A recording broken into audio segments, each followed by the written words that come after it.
Olá, sejam bem-vindos e bem-vindas aqui a MF3, Nietzsche, parte 2. Antes de passar para o conteúdo, se inscrevam, dá o like, tudo isto ajuda muito a proposta do canal, que é aí ser uma referência no ensino e na difusão da filosofia, sobretudo essa filosofia ligada ao mundo acadêmico. Feitos os anúncios, voltemos então a Nietzsche. Esse é o segundo vídeo. Outras explicações, eu acabei ficando aí 2 semanas quase sem produção das pílulas filosóficas. Acabei me dedicando a outros temas filosóficos que também apareceram aqui no canal, mas agora eu volto para a rotina da história da filosofia, das pílulas. E Nietzsche é essa referência muito importante. Como vai estar aqui na descrição o texto, eu vou segui-lo aqui, e você depois também pode ir ouvindo e vendo a lista. Primeiro tópico, a ideia da crítica dos valores, já falei disso um pouco no vídeo passado, e esse tema em Nietzsche aparece sobretudo nas primeiras obras, mas também lá no fim da vida dele, a ideia de superação de todos os valores, isso de certa maneira aparece lá também. No início da vida aparece na ideia da discussão sobre a estética e a arte. Nietzsche verifica que, para ele, através deste tema, e aí ele elege um tipo de arte, que é o teatro trágico. Só para a gente ter uma noção, o modelo de teatro que nós temos hoje em dia, ele tem um princípio diferencial, uma diferença fundamental com a ideia de teatro trágico, que é o teatro no qual nós vamos ver a peça e ficamos como espectador. Nós entendemos que nós não temos parte nenhuma ali e nós vamos ver um enredo, um drama sendo desenvolvido e depois eu vou embora. Então, o Nietzsche vai retomar na obra O Nascimento da Tragédia esse conceito, dizendo que lá na cultura grega, o teatro grego, que era um teatro trágico inicialmente, até chegar a uma figura que ele vai nomear, que foi Eurípides, que era um tragediógrafo, ou seja, alguém que escrevia peças de tragédia, que vai operar aí um processo de transformação que para o Nietzsche é problemático. Mas o Nietzsche opõe, dizendo que aquela primeira modalidade de arte era uma arte na qual o indivíduo que ia até o teatro, ele não ia como espectador. Ele, de certa maneira, participava daquele processo que estava sendo desenvolvido no palco. E ele não se via como alguém fora daquele processo. Então, Nietzsche preconiza essa fusão da arte e da vida, que para ele, a modernidade, no tempo dele, digamos assim, fez uma ruptura entre essas duas coisas. Para compreendermos um pouco mais, por exemplo, nós poderíamos tomar uma missa católica, que tem uma estrutura cenográfica, que tem uma estrutura de vestimentas, tem um jeito de funcionar, como um exemplo de teatro trágico. Existem hoje em dia peças teatrais que modificam esse cenário do teatro tradicional, que você fica expectando a peça. Eu já vi peças, sem dúvidas, mais conceituais, etc. Talvez em Buenos Aires existem experiências do tipo, já que Buenos Aires é a cidade que mais tem companhias de teatro do mundo, na qual os atores ficam em cima, pendurados em redes, e os espectadores ficam embaixo. Existe sim, hoje em dia, tentativa exatamente de colocar esse conceito do teatro trágico para além do exemplo que eu dei. Então, e o Nietzsche vai, então, através dessa análise que ele faz do mundo grego, o Nietzsche lecionava essa matéria no início da sua carreira como professor e, sem dúvida, ensinou sobre Platão, sobre os poetas da antiguidade, lembrando que Nietzsche é formado em filologia, que seria algo aí como letras nos nossos dias, e, portanto, alguém que lidava aí com as letras, transitando entre materiais nesta perspectiva. Então, neste cenário é que ele vai tomar a chave de que aquela arte primeira, na Grécia, a origem da tragédia, e depois até um certo ponto, Ali havia uma relação muito positiva na sua percepção entre aquilo que impulsiona a criar a vida e como que nós pensamos isto. E para ele, essa operação mental e as coisas que geram vida ou que dão força para a vida, era um arranjo específico, aqui para resumir, que ele acha isso muito positivo. Ele depois vai condenar a ideia de Sócrates e de Platão, aqui seguindo a listinha, a tragédia como centralidade da vida, do gosto. Portanto, ele entende que a vida de uma cultura partia fundamentalmente de como que a manifestação teatral trágica grega, digamos assim, enquanto fenômeno histórico-cultural, o que aquilo significou para a ideia de cultura e tudo mais. E aí ele verifica que na mesma cultura grega, isso num dado momento decai. Obviamente que no âmbito da tragédia ele indica Eurípides, mas depois, no âmbito da filosofia, ele vai criticar tanto Sócrates quanto Platão, porque ele vai dizer que, sobretudo Platão, o pensamento platônico é um pensamento que distanciou da pulsão da vida. Eu aqui não estou entrando em detalhes do fenômeno, o que foi o teatrum, que é exatamente o templo do deus Dionísio. Existiam vários templos na Grécia Antiga, século 7, 6, e antes, na verdade, ao contrário, 7, 6, e já no século V é quando tem as grandes figuras, Sócrates, Platão e Aristóteles. Então, o teatro trágico, portanto, ele era uma atividade que transitava entre a ideia de religioso que nós temos hoje e a ideia de arte. E o Sócrates e Platão, portanto, opõem a esse modelo com a ideia do raciocínio e do pensamento abstrato e toda a construção platônica do mundo das ideias e do pensamento abstrato, que é o que vai marcar a cultura ocidental, né? Esse pensamento abstrato, como surge a partir de Platão, é o que domina o que a gente chama de cultura ocidental. E, obviamente, que o Nietzsche, então, tem uma crítica aí, não vou entrar tanto aqui, porque seria objeto de uma aula específica. E aí, o Nietzsche, nessa primeira fase, ele optou por um método, como eu escrevi aqui, as considerações intempestivas, para falar dos seus assuntos. E ele escreveu algumas considerações intempestivas, dando o nome, David Struss, porque era conhecido. E ele fez isso com Comte, ele fez isso com outros autores, com Schopenhauer, que inclusive eu estudei em detalhe, que seria sobre o pensamento dele sobre educação, nessa primeira fase da vida dele. Era quase como hoje a gente escreve um título de um post ou de um vídeo de alguém famoso para poder falar de um assunto. Ele fez exatamente isso, que é o que a gente faz hoje em dia um pouco, com os títulos dos vídeos, por exemplo. E aí, nesses temas, é interessante destacar que uma das suas considerações é sobre história, da utilidade e da desvantagem da história para a vida. Dando sequência aqui no pensamento dele, já que a ideia de tragédia, de arte foi tratado bastante já. Esse tema, portanto, da história é que ele critica duas posições da história, ou duas perspectivas da história. Uma, nessas considerações intempestivas, a ideia, sem dúvida, positivista, a ideia do fato, e sobretudo a ideia de fato histórico, e como que, na perspectiva dele, é problemático isso, porque o fato histórico, na verdade, ele tem sempre uma teoria que faz você interpretá-lo. Então, nós cremos, isso acontece muito. Nós estamos vendo, para exemplificar o problema que nós temos com a história, eu vou falar de um exemplo. Nós estamos vendo um filme, né? Uma gravação, nós perdemos a perspectiva que tem alguém filmando. Nós entramos na narrativa e esquecemos que tem o olhar da câmera, que está acompanhando. A gente não imagina que tem ali uma equipe atrás toda, mas tem o olhar de quem está filmando. Eu diria que o fato histórico, ele apresenta para nós de uma forma muito parecida. Nós não questionamos que há uma estrutura que constrói o fato, que descreve o fato, e mantém a descrição do fato na história. A gente nunca se pergunta por isso. Nós achamos que tinha lá uma câmera ocular registrando os atos históricos.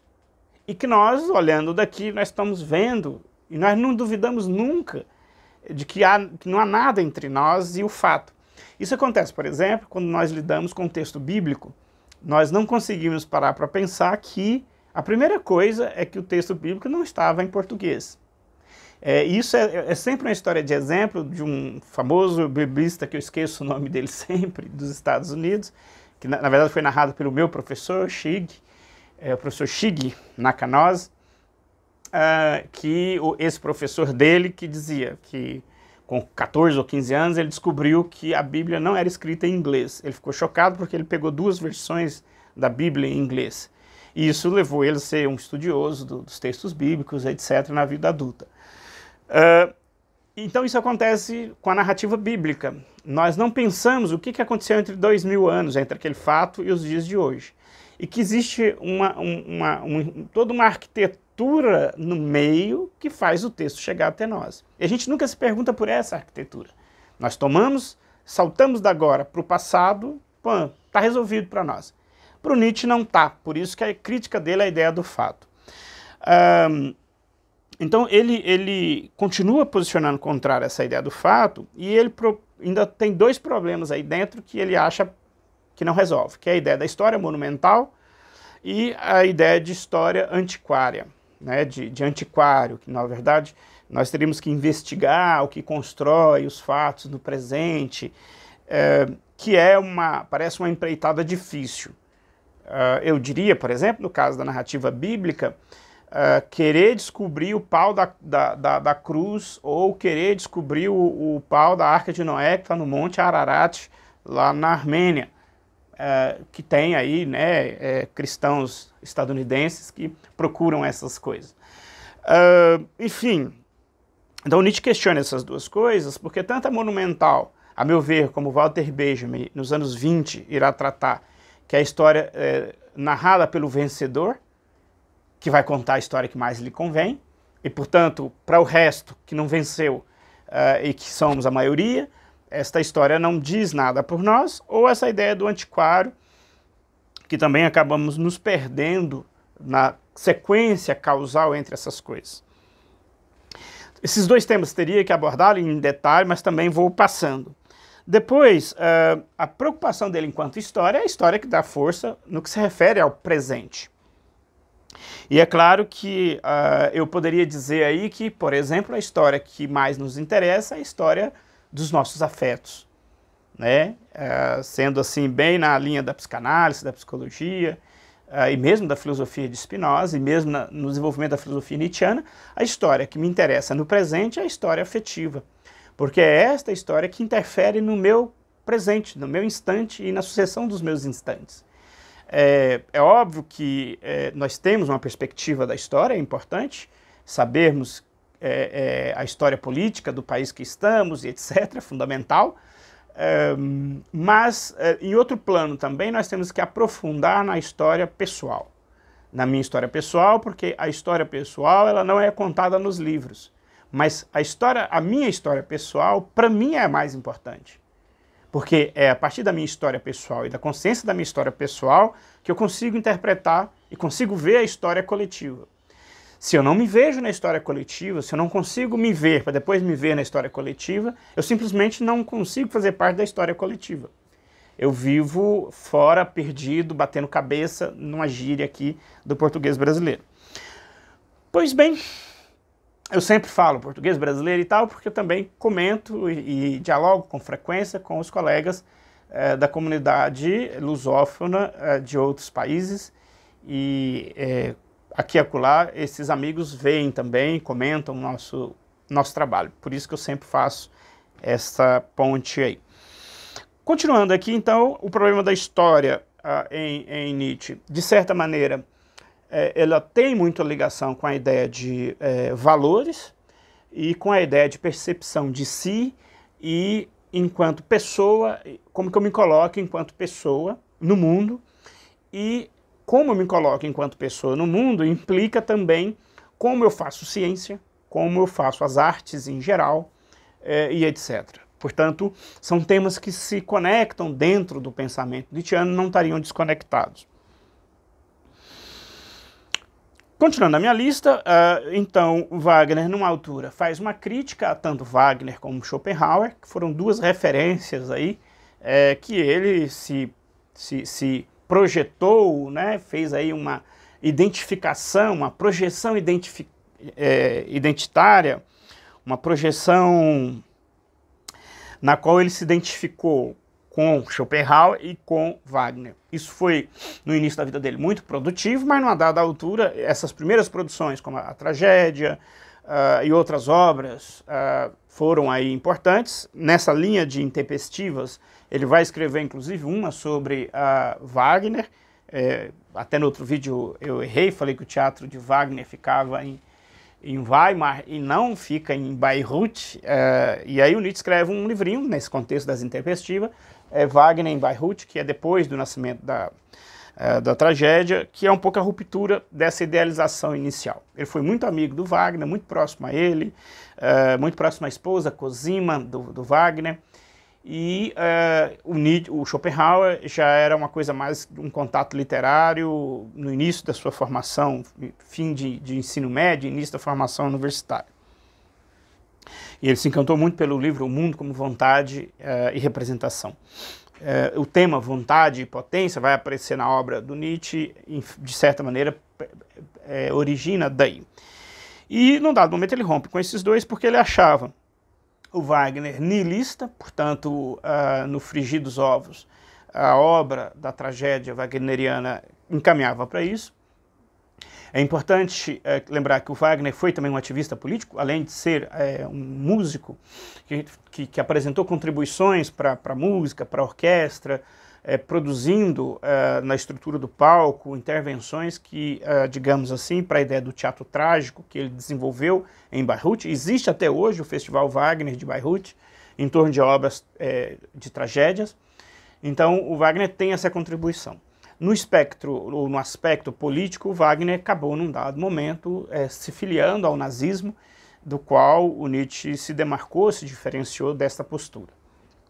E no caso do Schopenhauer, o Nietzsche acha ele muito pessimista, né? E Nietzsche, depois de continuar a sua crítica aos valores, chegando então no próximo tema, que é a morte de Deus, que foi um jeito didático dele dizer, já na Gaia Ciência, que é uma obra dele, esse famoso parágrafo, e depois ele retoma isso na Zaratustra, que é a obra em seguida, ele então apresenta o conceito da morte de Deus como, digamos assim, esse estado que a cultura moderna do seu tempo chegou, né? Ela conseguiu esvaziar, apesar de tentar explicar a realidade pelo positivismo, pelo idealismo, a vida perdeu o sentido. Então a ideia da morte de Deus é que a figura de Deus era, nessa tradição do seu contexto, esta que, na verdade, explica a existência humana. Né? Nós somos criação de Deus, nós somos filhos de Deus. E quando a gente perde essa ideia de que nós não somos filhos de nada, e que não tem como pensar de onde nós viemos e para onde nós vamos, nós perderíamos o sentido fundamental da vida.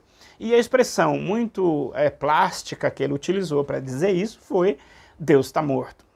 E ele diz isso de modo muito icônico, que é um moço, com um velho, com a lâmpada, na praça, ainda estava dia, e aí alguém ri desse moço e pergunta, o que você está procurando? E aí o moço olha para o cara e fala, Deus está morto, nós o matamos, né?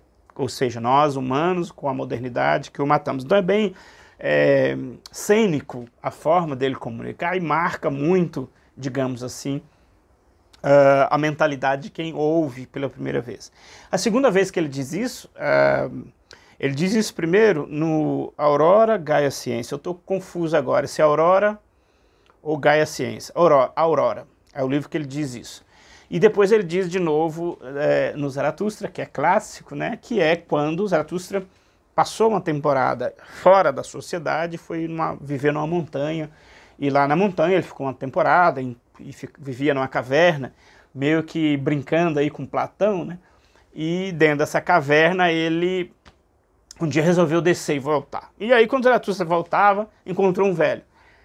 E aí o velho, eu te conheço, eu lembro quando você passou aqui subindo e tal. E o Zaratustra animado, não, eu vou levar uma boa mensagem para as pessoas, né? E aí aquele velho já se retirando, entrando para dentro da mata, né? Isso também é de uma cena, eu esqueci o termo agora que eu queria usar, mas de uma capacidade plástica comunicativa muito bonita. E aí quando o Zaratustra vira as costas e vai em direção à cidade, o velho fala com ele mesmo, né? Ele não sabe, mas Deus está morto. Então é a segunda vez que ele diz isso. E é curioso que Zaratustra, quando chega na cidade, está acontecendo uma cena lá de entretenimento. Isso é também de uma força cênica fantástica. E, enfim, aquele equilibrista acaba lá tendo um infortúnio, na verdade aparece uma figura lá meio sinistra e fala para ele andar mais rápido e pula por cima dele e ele desequilibra e cai, pá, e morre. Aí toda a população que estava vendo lá, porque sabia que isso que poderia acontecer, foi embora. E a curiosidade que o livro então começa propriamente com Zaratustra tendo um primeiro discípulo que é um discípulo morto, que é um defunto. E aí continua o desenvolvimento da obra. Mas voltando aqui ao roteiro mais amplo, a morte de Deus estaria dentro desse cenário, por isso que eu descrevi. Eu passaria aqui para o outro ponto, que aí nesse balaio, aí Nietzsche vai pensar a ideia de Cristo, do cristianismo, e a meu ver, pensando a mesma crítica que ele faz a Sócrates e à tragédia, ele simplesmente levou para a ideia de Cristo. Cristo seria uma figura trágica, pelo modo de vida que ele levou, mas a ideia do cristianismo a partir de Paulo, sobretudo, aí ele faz, de algum momento, é possível fazer, não sei se ele faz, mas é possível fazer, a relação de Sócrates e Platão, o Paulo teria feito isso no cristianismo. O cristianismo, portanto, seria um jeito de negar a vida, na leitura do Nietzsche. Isso também, por si só, é tema de uma discussão à parte, para a gente compreender a crítica e não simplesmente suspender a crítica. Eu diria que hoje em dia, nas teologias da libertação, por exemplo, dentro do contexto da teologia da libertação, há uma retomada muito forte da figura de Jesus e não de uma história institucional no meio desse processo. Por exemplo, é uma perspectiva, digamos assim, de um retorno a Cristo. E não nesse meio de caminho que acabou, nós não vemos, como eu estava dizendo, interferindo em como a gente vê Cristo. E a gente não está vendo Cristo, mas está vendo quem contou a história no meio. Assim, num resumão, eu acredito que pode ser pensado a crítica que ele faz entre Cristo e o cristianismo nessa chave. E nesta pegada, a ideia do tema de superação de todos os valores. Então, o que o Nietzsche pensa é que essa ideia que a gente cria valores e os valores acabam sendo o óculos pelo qual nós vamos fazer o resto das coisas, então o debate do valor é sempre importante. E a ideia de quase que tirar esse óculos ocidental é para ele exatamente ter de novo contato com uma vida humana, que o critério desta vida humana é exatamente os aspectos humanos, e não toda uma narrativa, não querendo entrar nesse debate contemporâneo de narrativas, mas toda uma história e toda uma construção valorativa que se interpõe como se fosse um óculos, que é a cultura ocidental moderna desde Platão. Então, essa ideia de superação de todos os valores é tirar esse óculos para tentar reconstruir um novo olhar que tem as condições da vida humana como referência, e não condições que foram boladas, não se sabe como, mas projetadas para fora do humano, que determina o humano, submete o humano ao não humano. Por exemplo, isso é uma crítica que posso fazer, aí já como perspectiva pessoal e de outros comentadores de Nietzsche, de que, em certa medida, as tradições cristãs podem, não quer dizer que são assim, porque são tradições extremamente polissêmicas, elas podem atuar contra a vida. É a ideia do recalque freudiano. As tradições religiosas podem produzir recalques inadequados. Não é que sejamos cabritos, que não tem recalque, ou se tem, é totalmente liberado da ideia de cultura. A cultura produz recalque. Vamos ver isso lá no Freud. O mal-estar da civilização, totem e tabu. Né? Na verdade, totem e tabu, e mal-estar da civilização, em torno desses dois títulos que se trata aí da questão da cultura. Eu teria que rever para não fazer confusão aqui, mas isso é tratado. Ou seja, nós produzimos cultura, uma vez que produzimos cultura, nós produzimos recalques. Ok. Mas existe um tipo de recalque que produz mal. Existe um que é saudável, que faz a cultura humana aparecer, e outros não. O Nietzsche trabalha com isso em torno do Apolíneo e do Dionisíaco. A chave que eu sinto mais seguro para falar seria a partir desta. E aí, então, entender que certos valores, portanto, atuam contra a vida. E as tradições cristãs, nesse sentido, é que fazem isso. Podem fazer isso. E aí, no âmbito, mais uma vez, da corrente teológica chamada Teologia da Libertação, nós falamos muito de... Existem igrejas que são proféticas e igrejas que não são proféticas. As que são proféticas são libertadoras e as outras não. E aí tem toda uma teoria, que é outra história também. Mas, voltando aqui, e por último, o tema do super-homem, que é capaz de criar sentido. O super-homem, portanto, não é um homem de aço que voa e que tem um cartão de crédito que não tem fatura e que pode consumir todos os bens da contemporaneidade. Veste azul e aquele calçolão ridículo em cima da calça, vermelho. Né? Não, não é esse o super-homem, muito menos o homem racista ariano. Também não é isso. Isso também é muito discutido aí no contexto da obra do Nietzsche e foi fonte de muitos problemas teóricos e de interpretação, mas a ideia do super-homem é o homem que produz valor ou produz sentido para o existir nessa conexão com o que é próprio do humano. Eu diria que hoje o Nietzsche seria aí um partidário da questão do ecológico, como falamos na Teologia da Libertação. A ecologia e a experiência humana. Porque quanto mais próximo desta relação aí, é que para Nietzsche, pensando lá na tragédia grega do início da sua vida acadêmica, que iremos produzir vida, e uma vida forte. E aí falar que produzir uma vida forte é produzir o ariano que matou milhões? Não tem nada a ver isso. Produzir uma vida forte é eu que reconheço a minha condição terrena e a partir disso, e não ignorando isto, eu faço o extraordinário. A tragédia grega para Nietzsche é um pouco isso na sua leitura. Enfim, nesta pílula de hoje, bem longa, é isso que eu tenho a dizer sobre Nietzsche. Muito obrigado e até uma próxima pílula filosófica.